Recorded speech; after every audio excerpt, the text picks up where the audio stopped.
The world heaved a sigh of relief as a potential catastrophe was averted on Tuesday. America and Iran finally agreed on a 2-week conditional ceasefire, bringing a temporary end to 40 days of intense fighting.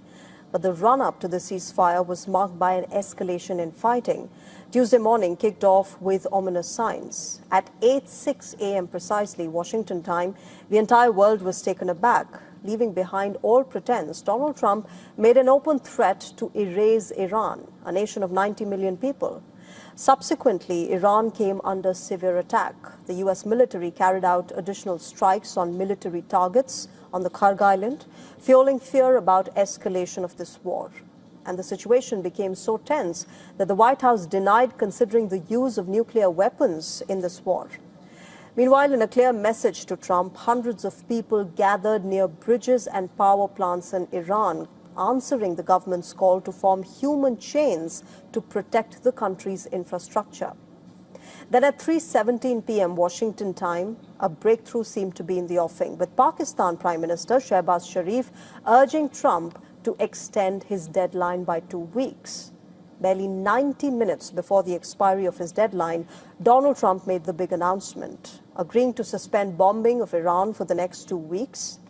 However, this fragile ceasefire has left a lot of questions unanswered.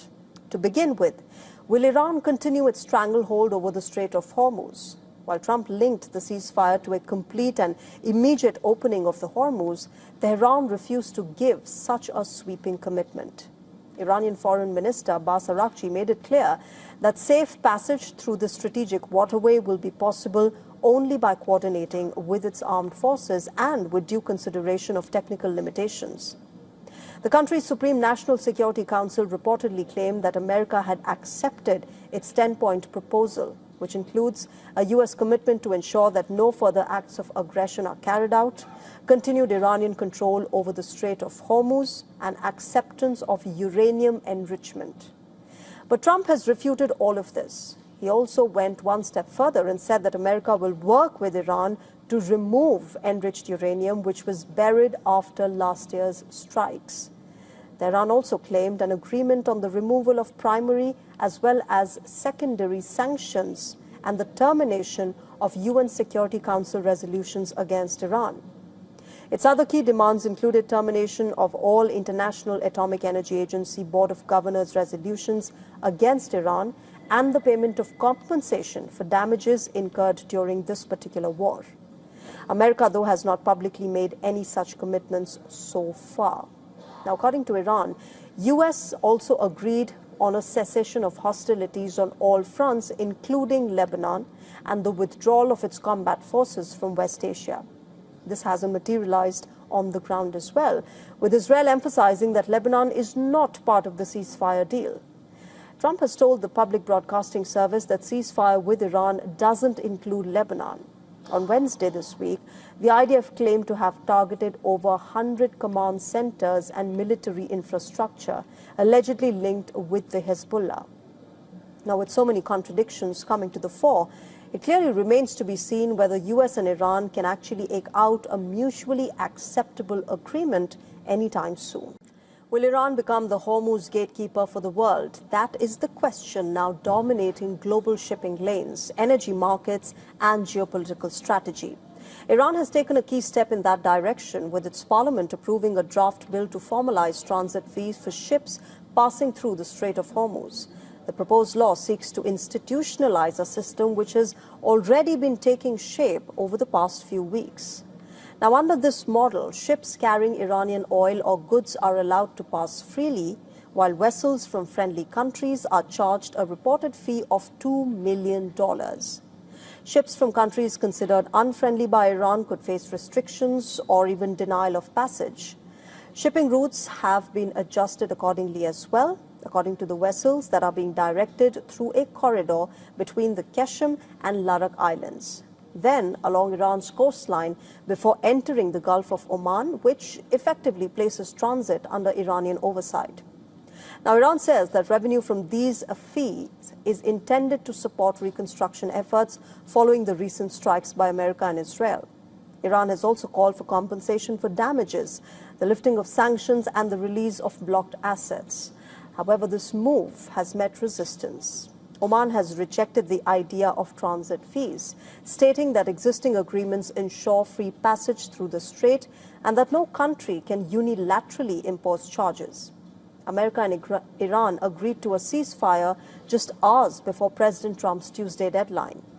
That last-ditch deal averted Trump's escalation of the war. The two-week ceasefire, remember, comes in exchange for Tehran reopening the Strait of Hormuz. Following the ceasefire, Brent crude fell, which is a global benchmark that fell to about $95 a barrel, and the European gas prices dropped 20%. But despite the market cheer, investors remain on an edge as Hormuz remains the key. Donald Trump pledged that the U.S. would assist in restarting the flow of the tanker traffic in the strait. Iran's Foreign Minister Abbas Araghchi said that for a period of 2 weeks, safe passage through the Strait of Hormuz will be possible via coordination. Those statements raise several questions. How will Trump make sure of the flow of ships through the key waterway? Will Iran now stop charging a toll for ships for 2 weeks? From late March and early April, Iran, remember, was reportedly charging a $2 million transit fee or penalty for certain vessels passing through the strait. Iran has often demanded payment in Chinese yuan or cryptocurrency to avoid the US dollar.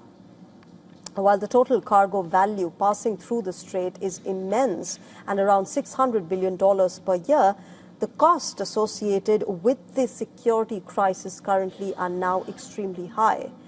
But the latest ship tracking data shows that the ceasefire is starting to work. War risk insurance premiums for the strait dropped below 1% for the first time since the crisis began. According to Kepler tracking data, 20 ships transited in the last 24 hours. Risks remain elevated despite the movement. Insurance costs are still about 4 times higher than pre-war levels. It raises massive concerns over the possibility of future disruptions. Right now, the ceasefire is temporary and does not really mark the end of the war. So the question still hangs in air. Will Iran become the Hormuz gatekeeper for the world? The next 2 weeks may decide just this.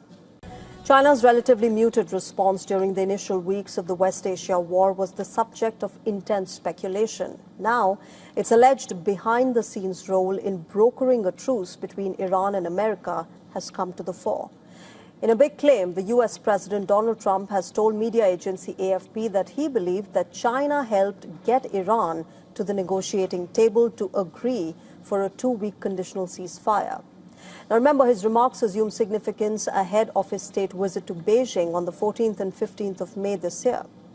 China's diplomatic heft cannot be understated.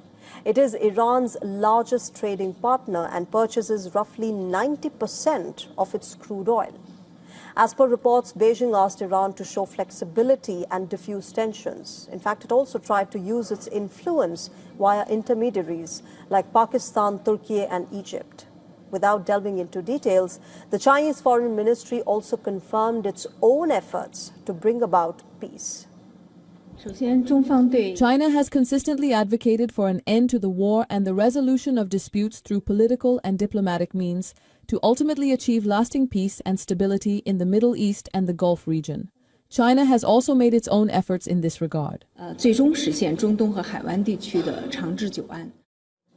Earlier on the 31st of March, China, along with Pakistan, had proposed a 5-point initiative for restoring peace. It entailed immediate cessation of hostilities, the start of peace talks, security of non-military targets, shipping lanes, and primacy of the UN Charter.